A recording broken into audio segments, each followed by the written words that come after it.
തിരുവചന സന്ദേശങ്ങൾ ശ്രവിക്കുന്നതിനായി ഭാഗ്യവചനധാര ഇന്ന് തന്നെ സബ്സ്ക്രൈബ് ചെയ്യുക.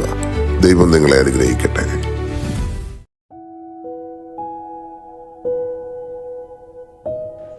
ദൈവ തിരുനാമത്തിന് മഹത്വമുണ്ടാകട്ടെ. എല്ലാവർക്കും യേശുക്രിസ്തുവിന്റെ വിലയേറിയ നാമത്തിൽ സ്നേഹവന്ദനം. ദൈവം തരുന്ന സമാധാനം.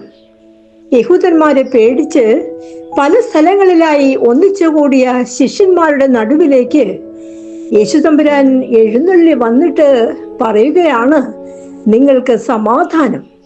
അവർക്ക് ആ സമയത്ത് അത്യാവശ്യം വേണ്ടതും സമാധാനമാണെന്ന് യേശു അറിഞ്ഞിരുന്നു.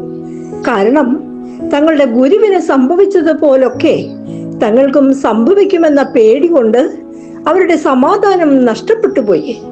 തന്നെ ഒറ്റിക്കൊടുത്തവനും തള്ളിപ്പറഞ്ഞവനും ഒറ്റയ്ക്കാക്കിയിട്ട് ഓടിപ്പോയവരും ആ കൂട്ടത്തിൽ ഉണ്ട് എന്ന് അറിഞ്ഞിട്ടും അതൊന്നും കാര്യമാക്കാതെ തന്റെ പ്രിയപ്പെട്ടവരുടെ അടുത്തേക്ക് പറന്നിറങ്ങിയ യേശു അവർക്ക് ആദ്യം സമാധാനം നൽകുന്നു.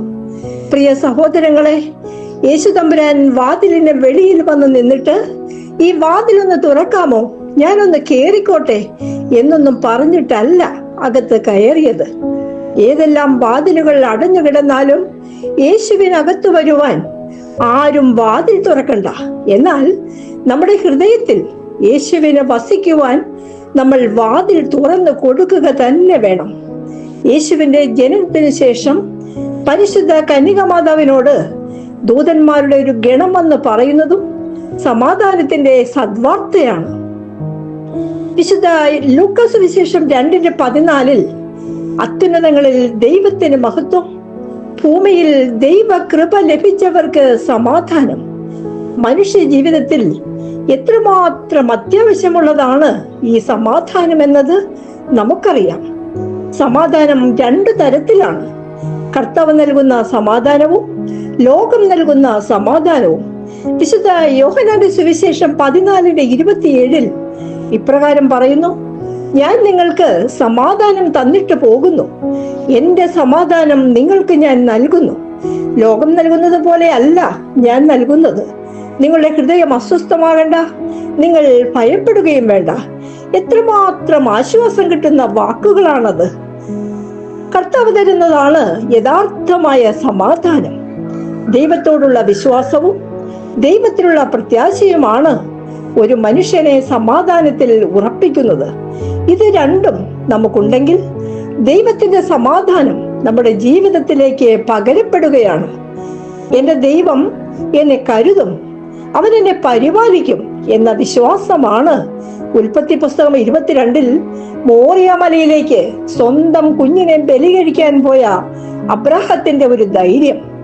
വാർദ്ധക്യത്തിൽ എനിക്കൊരു കുഞ്ഞിനെ തരാൻ കഴിവുള്ള ദൈവത്തിന് എന്റെ കാര്യത്തിൽ ശ്രദ്ധയുണ്ട് എന്ന പ്രത്യാശയിൽ ബലിപീഠമൊരുക്കി ഇസഹാക്കിനെ അവിടെ കിടത്തി.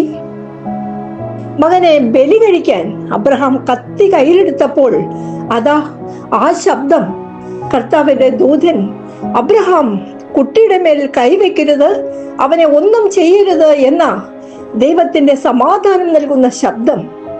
തൊട്ടടുത്ത് മുള്ളുകൾക്കിടയിൽ കൊമ്പുടക്കി കിടന്ന ഒരു മുട്ടാടിനെ മകനു പകരം ദഹനബലി അർപ്പിച്ച് ദൈവത്തിന്റെ സമൃദ്ധമായ അനുഗ്രഹവും ഏറ്റുവാങ്ങി വളരെ സന്തോഷത്തോടും സമാധാനത്തോടും കൂടെ മടങ്ങിപ്പോകുന്ന അബ്രഹാത്തെ നമുക്ക് നല്ല പരിചയമുണ്ട്.